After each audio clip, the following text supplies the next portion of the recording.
अंदाज में स्वागत है आपका। मैं हूं आपके साथ अर्पिता आर्या। मॉनसून ने आधे हिंदुस्तान में हाहाकार मचा रखा है। क्या पहाड़, क्या मैदान, हर कहीं बारिश तबाही बनकर बरस रही है। पहाड़ों में बादल फट रहे हैं तो वहीं शहर तालाब में तब्दील हो रहे हैं। आज शंकराद में आपको मॉनसून से आई तबाही की यही तस्वीरें दिखाएंगे, लेकिन सबसे पहले बात दिल्ली की करते हैं, जहां एक बार फिर बारिश ने अपने साथ वही पुराना सवाल लेकर आई। आखिर दिल्ली क्यों डूब जाती? आखिर कोई भी सरकार दिल्ली के हालात को क्यों नहीं बदल पाती है? ये सवाल इसलिए भी अहम है कि दिल्ली में नई सरकार की ये पहली अग्नि परीक्षा थी जिसमें वो पास हुई या फेल। आइए देखते हैं इस रिपोर्ट में।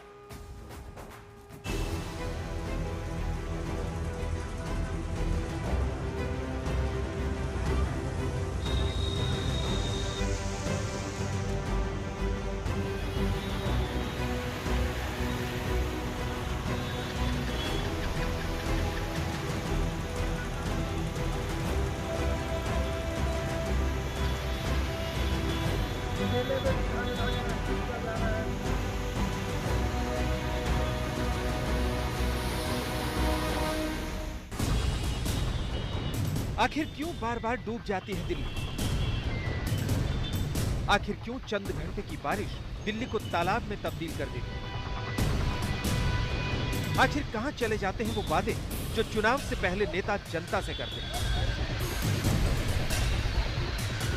कहां डूब जाते हैं वो दावे जिसका दम बारिश के पहले प्रशासन की ओर से धरा जाता है? ये देश की राजधानी है। ये तमाचा है उस सिस्टम पर जिसका झूठ बारिश ने पूरी तरह से धोकर रख दिया है।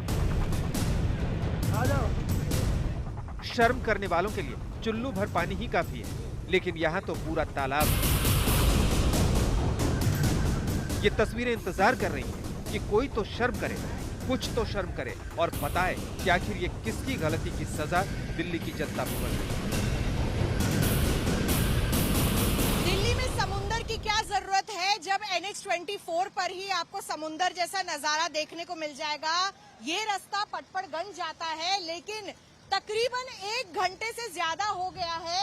बीच में एक बस फंस गई है इस रोड के, और देखिए कि इस वक्त भी मशीनों से पानी निकाला जा रहा है, लेकिन इतना पानी यहाँ पर था कि ये पूरा स्विमिंग पूल बनकर आपको दिखाई दे रहा है। पीछे आपको दिखाऊंगी कि किलोमीटर लंबा जाम यहाँ पर लग चुका है, क्योंकि गाड़ियों की आवाजाही पूरी तरीके से बंद हो गई है। लोग यहाँ पर परेशान हैं और सोच नहीं पा रहे हैं कि इस पानी से, यानी कि इस समंदर से निकलना चाहिए, इसे पार करना चाहिए या नहीं करना चाहिए। इस वक्त आप देख रहे हैं कि कुछ जो जाबाज हैं वो कोशिश भी करेंगे यहाँ से गाड़ी निकालने की, और हालांकि उनकी गाड़ी अगर बंद हो गई तो हम नहीं जानते, लेकिन आप हालत देखिए कि समुंदर की जो लहरें हैं इस वक्त वो आपके पैरों को छू जाएंगी यहाँ पर, और गाड़ी आगे तक ले जाना बहुत ही खतरे से खाली बिल्कुल नहीं दिखाई दे रहा है। लेकिन सामान्यतः यह स्थिति जो दिख रही है दिल्ली में थोड़ी सी बारिश के बाद ये हालात हैं। इसका मतलब या तो नालियां साफ नहीं की गई हैं बिल्कुल भी, और दिल्ली सरकार के जो दावे हैं जिस पर कहा जा रहा है कि हमने दिल्ली वाटर लॉगिंग कम कर दी है, लगभग बंद कर दी है, उस पर जो ये दृश्य है बिल्कुल भी अच्छा नहीं लगता है। चंद घंटे की बारिश ने एक बार फिर दिल्ली को दरिया बना दिया है। क्या उत्तर, क्या दक्षिण, क्या पूरब, क्या पश्चिम, सब तालाब बन चुके हैं। दिल्ली की सड़कों पर नदी बह रही है। देखिए कैसे एक रिक्शे की गद्दी तक पानी भरा हुआ है, जिस पर सवार एक शख्स ऑफिस जाने की बात कर रहा है।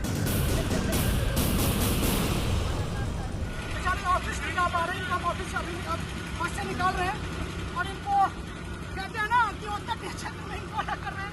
वो नदी से बन चुकी है और यहाँ सरकारी सिस्टम का कोई बंदा नहीं है।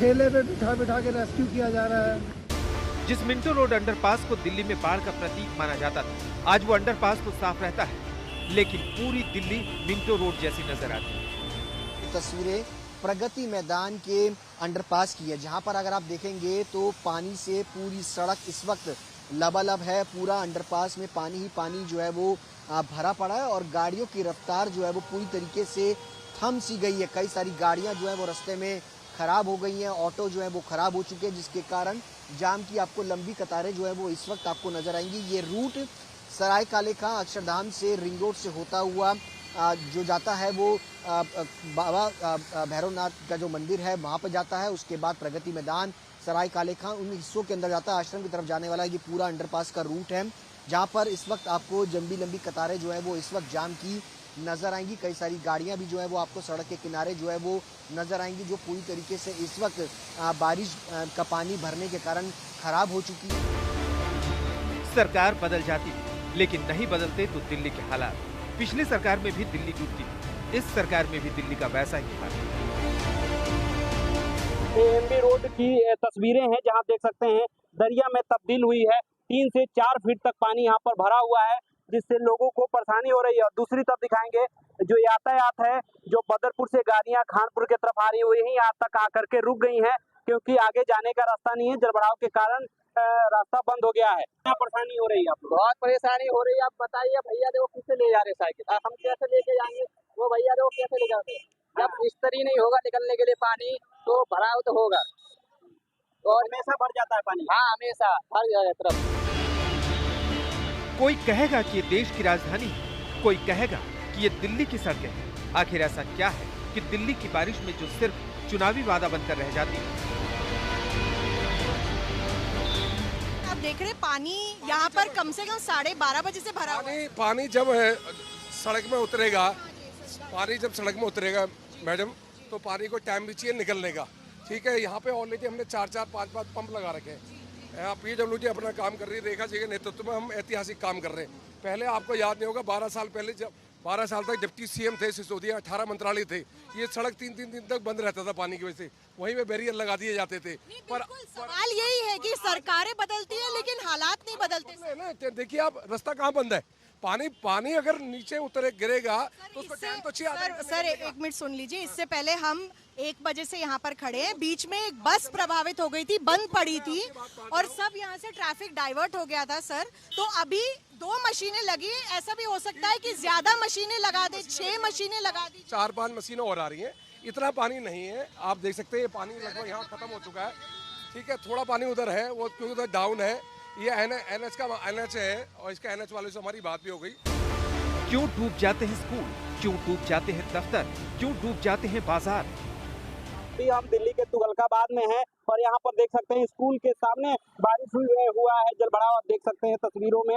हम आपको तस्वीरें दिखा रहे हैं, आप देख सकते हैं तस्वीरों में किस कदर यहाँ पर जलभराव हुआ है। और ठीक है, स्कूल के सामने जलभराव हुआ है, जिससे लोगों को 2-4 होना पड़ रहा है। स्कूली बच्चों को परेशानी हो रही है, तमाम दिक्कतें हो रही है। आप देख सकते हैं किस कदर स्कूल के बिल्कुल सामने जलभराव हुआ है और इससे लोगों को जूझना पड़ रहा है। तुगलकाबाद गांव को एमबी रोड से जोड़ने का एक मुख्य सड़क है, उसका ये हाल बारिश के बाद हुआ है।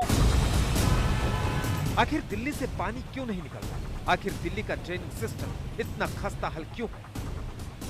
आखिर कहां चले जाते हैं नेताओं के वो वादे जिसकी उम्मीद खामियाजा बनकर दिल्ली की जनता भुगतती, हर साल झेलती है, हर मॉनसून में झेलती है, कोसती है और फिर नेताजी आकर कहते हैं दिल्ली कहां डूबी है? दिल्ली तो दूसरों की सरकारों में ज्यादा डूबी है। आज तक तो दिन की तस्वीरें तो हमने आपको दिखा दी, लेकिन अभी हालात क्या है आपको सीधे लिए चलते हैं ITO, जहां से हमारी सहयोगी ऐश्वर्या इस वक्त जुड़ी हुई हैं और आश्रम से हमारे सहयोगी राहुल गौतम इस वक्त जुड़े हुए हैं। दोनों ही दिल्ली में हैं, जो कि हाल बताने के लिए यहाँ पर काफी हैं। जरा दिखाइए ऐश्वर्या किस तरीके के हालात बने हुए हैं। हालांकि हम आपके पीछे देख पा रहे हैं दिल्ली, थोड़ी सी बारिश और जाम जैसे हालात तो सबसे पहले बनते हैं। अर्पिता, आप समझिए अगर आपको ऑफिस जाने के लिए 2 घंटे पहले निकलना पड़े और अगर जब आप ऑफिस से निकले हैं आपको घर पहुंचने में 2 घंटे एक्स्ट्रा लगे, तो कितना इरिटेटिंग और फ्रस्ट्रेटिंग हो सकता है। और यही है वास्तविकता इस समय देश की राजधानी दिल्ली की। तस्वीरें अगर ये बयां कर रही हैं तो आप समझिए कि दिल्ली के कई कोनों के अंदर यही चल रहा होगा। हम ITO की बात कर रहे हैं। ITO एक बहुत मुख्य जगह है देश की राजधानी दिल्ली में। बसेस की कतार एक तरफ, तो जो गाड़ियां हैं वो आपको दूसरी तरफ नजर आ रही है और जहां तक नजर जाएगी, देखिए जहां वो बोर्ड लगा हुआ है वहां तक धीरे धीरे करके गाड़ियां इस समय रेंग रेंग के आगे बढ़ती हुई आपको नजर आ रही है। एक तरफ भी यही हाल है, दूसरी तरफ थोड़ा सा ट्रैफिक इस समय खुला हुआ है, लेकिन ये जो सिग्नल है ये आपको बता रहा है कि किस तरीके से मूवमेंट हो रहा है। तो जो गाड़ी यहाँ है उसको वहां पहुंचने में लगभग 8 से 9 मिनट और उसके बाद भी आगे पहुंचने में इसको देर लगेगी। तो ये तो एक तरफ की बात हुई, पीछे भी जो मुझे यहाँ पे देखने को मिल रहा है उतना ही ट्रैफिक है। तो ये है इस समय आईटीओ का हॉल, और जब बारिश हो जाती है तो ये जो समय है ये और बढ़ जाता है। लोगों का यही मानना है कि थोड़ी सी बारिश और दिल्ली के अंदर जो इलाके डूबते नहीं हैं, जो बचे हुए इलाके होते हैं, जो लोग बचे हुए होते हैं, उनको इस तरीके के ट्रैफिक से जूझना पड़ता है। बिल्कुल ऐश्वर्या, और कुछ तस्वीरें दिखा दे जिस तरह से दिल्ली में हालात है। थोड़ी सी बारिश के बाद जबरदस्त जाम के हालात बने हुए हैं। अब आपको मिनटों का सफर घंटों में पूरा करना पड़ता है। भारी बारिश के बाद दिल्ली नोएडा बॉर्डर पर भीषण जाम लगा है। सरता विहार से अगर आप कालिंदी कुंज बॉर्डर की तरफ जा रहे हैं तो आपको लंबा जाम मिलेगा। भारी बारिश के बाद दिल्ली में कई जगहों पर ऐसे ही हालात है। राहुल हमारे साथ हमारे सहयोगी और अपडेट के साथ। राहुल, क्या हालात बने? अर्पिता, मैं आश्रम के ऊपर जो फ्लाईओवर मौजूद है, आश्रम चौक पर, वहां पर मौजूद हूं और बार बार ईज ऑफ डूइंग बिजनेस की बात होती है, लेकिन अब शायद ईज ऑफ लिविंग और ईज ऑफ ट्रैवलिंग की बात की जानी चाहिए, खासतौर पर दिल्ली पे। आप देखिए मेरे पीछे एक लंबी कतार है गाड़ियों की। गाड़ी की जो औसतन स्पीड है वो मात्र 5 किलोमीटर 10 किलोमीटर है। गाड़ियां लिटरली रेंग रही है। और जब ये फ्लाईओवर बनाया गया होगा तब जो आइडिया था कि इस पर सरपट गाड़ियां दौड़ेंगी, लेकिन आप हालात देखिए। सोचिए अगर आप आधे घंटे तक आपकी गाड़ी 1 इंच भी आगे ना बढ़े, या 4 किलोमीटर का जो सफर है वो उसको पूरा करने के लिए आपको 2 घंटे 1 घंटा अगर आपको बिताना पड़े तो कितना मुश्किल है ये उन लोगों के लिए जो ऑफिस गोअर्स हैं, जो ऑफिस से घर आ रहे हैं। और सोचिए अगर इसी स्थिति के अंदर किसी एम्बुलेंस को यहां से निकलना हो, या अगर किसी पुलिस की गाड़ी को यहां से निकलना हो, या किसी फायर एम्बुलेंस को निकलना हो, तो वो किस तरीके से निकलेगी। तो जाहिर है दिल्ली के अंदर कम से कम जो हालात हैं वो काफी मुश्किल हैं। आप ये कह सकती है कि निजाम बदलता जा रहा है, लेकिन बिल्कुल, और यही सवाल जनता के मन में भी होगा कि आखिरकार सरकारें तो बदल गई हैं। यही सरकारें जब सत्ता से बाहर होती हैं तो ये दावा करती हैं कि आपकी सारी समस्याओं का हल हमारे पास है, लेकिन समस्याएं वैसे ही सड़कों पर नजर आ रही। बहुत बहुत शुक्रिया आप दोनों का तमाम जानकारी के लिए। पहाड़ों में तो मानसून कहर बनकर बरस रहा है। उत्तराखंड का बुरा हाल है, जहां बार बार बादल फटने के साथ ही तबाही बरस रही है। अब इनमें रुद्रप्रयाग का नाम भी जुड़ गया है। रुद्रप्रयाग में बादल फटने से भारी तबाही हुई है। बादल फटने के बाद अलकनंदा नदी का पानी तेजी से बढ़ा, कई इलाकों को अपनी चपेट में ले लिया।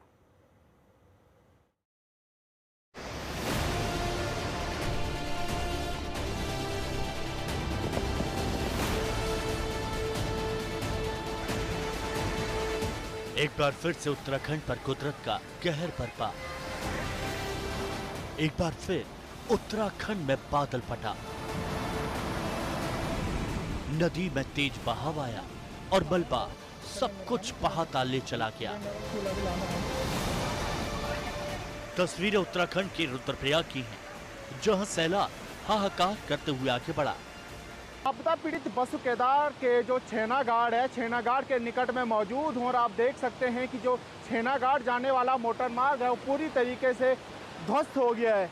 जहां कल तक मोटर मार्ग था, आज उस मोटर मार्ग पर बड़े बड़े बोल्डर पेड़ लटके हुए हैं। ग्रामीणों के सामने आवाजाही की दिक्कतें हो गई हैं। आप देख सकते हैं ग्रामीण किस तरीके से उफान में आए इन गधेरों को पार कर रहे हैं। कुल मिलाकर कहें तो ग्रामीण अपनी जान को जोखिम में डालकर आवाजाही कर रहे हैं। ग्रामीणों के सामने तमाम प्रकार की दिक्कतें पैदा हो गई हैं। ये मान के चलो ये कल रात 1 बजे से लेकर पूरा आपके सुबह 4 बजे तक पूरा ये मान के चलो जहाँ कहाँ देखो बस आवाज़ ही आ रही थी, पूरा अंधेरा था।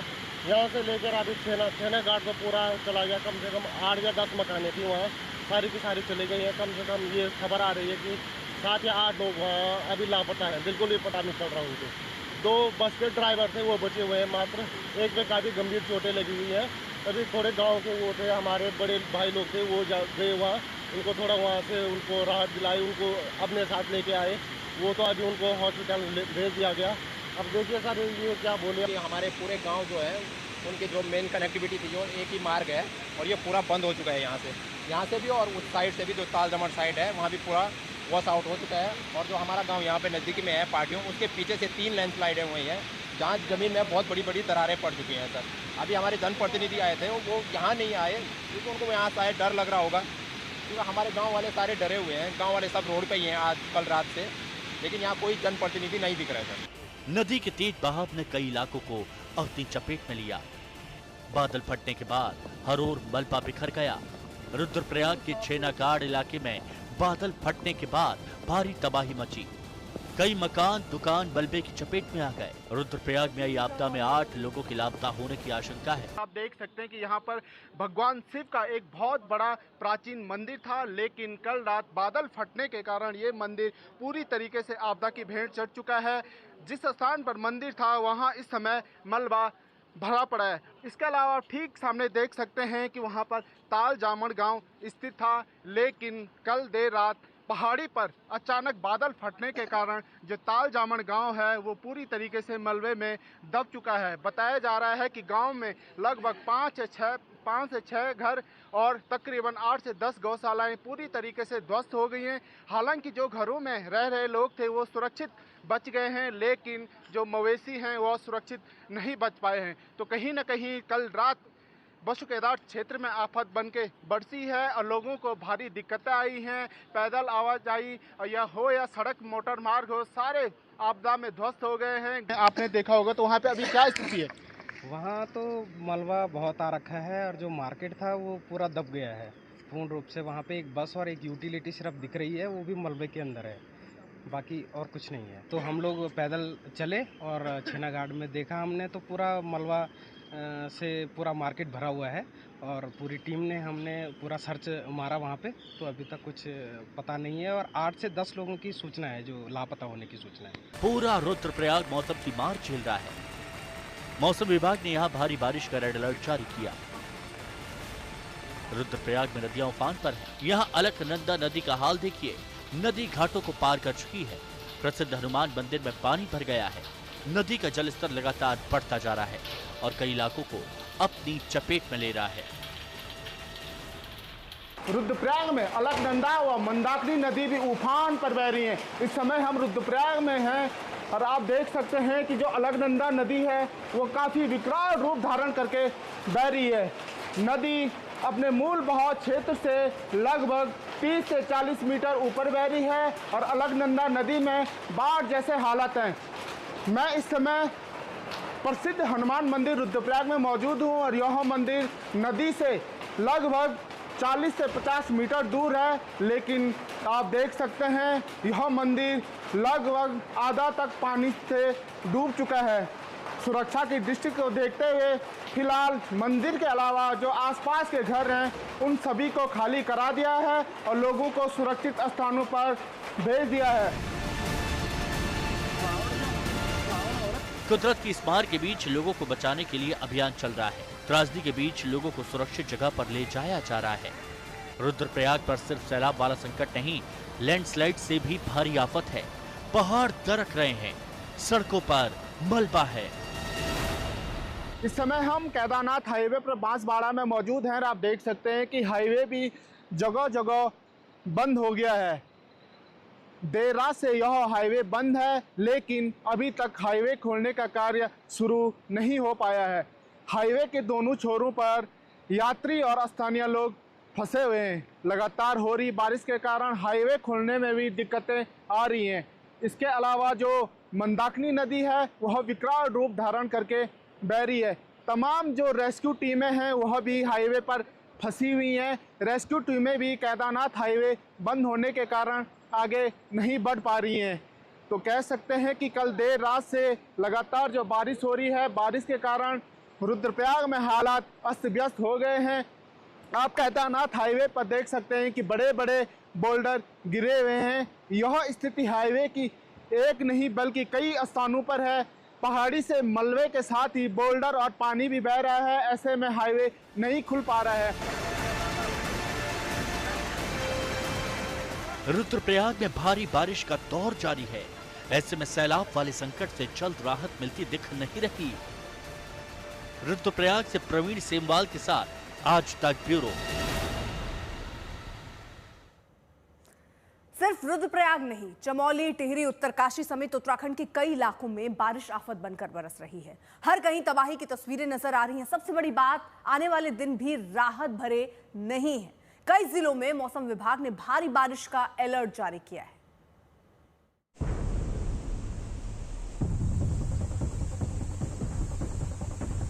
बागेश्वर में भी हालात बेहद खराब है, जिसका अंदाजा आप इन तस्वीरों से लगा सकते हैं। देखिए कैसे लोग जान जोखिम में डालकर उफान मारते नाले को पार करने के लिए मजबूर हैं। बागेश्वर में बादल फटने के बाद तबाही बरसी, जिसके बाद आसपास का एक बड़ा हिस्सा मलबे में तब्दील हो गया। बागेश्वर की ये पोशारी गांव की तस्वीरें मैं आपको दिखा रहा हूं।